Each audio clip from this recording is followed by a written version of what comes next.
Simpleng reklamo, pinatulpo. Pwede naman sa barangay Taisan mag-usap. Pwede sa bahay. Pinahiya niyo lang ako. So, ginawa ninyo. Ang babaw ng dahilan po mga kaibigan, kasal ang anak ko na late. Dahil sa napitulpo na yan.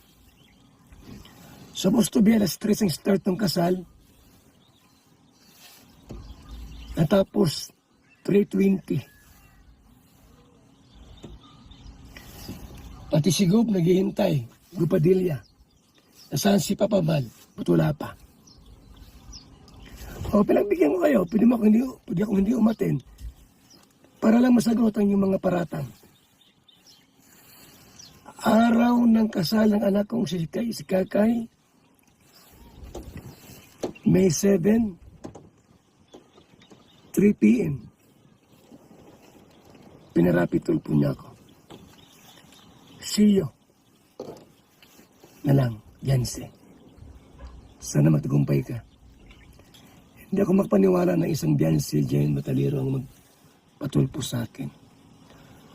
For over 25 years sa charity.